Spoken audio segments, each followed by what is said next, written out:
and the overall quality will improve and it will pay back the dividends of the initial investment. So certainly there is an opportunity, certainly, but there is some amount of convincing required amongst the medical community. The adoption of ICT technology is happening at a slow rate, but it is happening steadily. We have hospitals in government sector, private sector who are adopting, but at their own pace.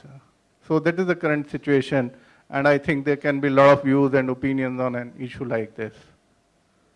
I would like to just make a comment on what you said. Is about the patient wanting the doctor's touch. I do not agree with that. Because this is a study which we did in the MP, which I reported in my talk. We found that the patient wants a doctor's attention. The doctor feels that it is his touch. So the doctor wants to touch the patient, agreed. But the patient wants even eye contact, we confirmed in our study through video conference was good enough. And eye contact is better than the doctor touching. No substitute to the physical examination. Just let me finish. So the conventional wisdom says that there's no substitute for the doctor-patient examination. Of course, you can, you can call it eye contact or other kind of a human touch. Basically, there has to be some kind of a physical engagement with the patient. Engagement is one thing. It may physical is, I mean, as I said, even eye contact is good enough. The basic premise of medicine is physical examination. Physical examination, if you have go back to the Hutchison's, physical examination remains the foundation of clinical care. History taking is much higher, 80% is history taking, 10% is physical examination.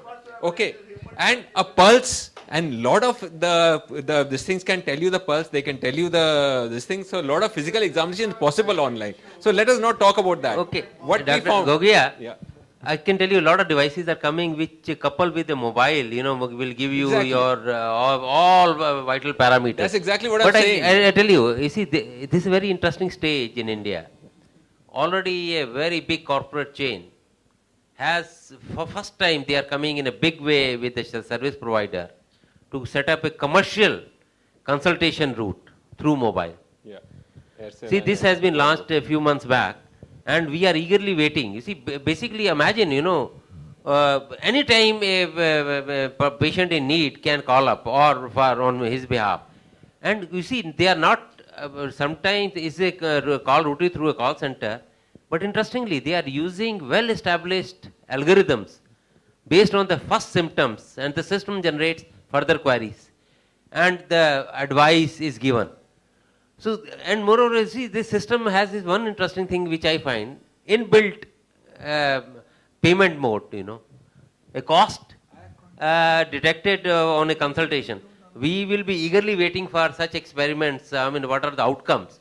And I think in a year or so, I think, once this is successful, I think we'll have another good model. I just wanted to finish off this thing. Many of us are very keen to listen to him to complete what he wanted to say. Yeah.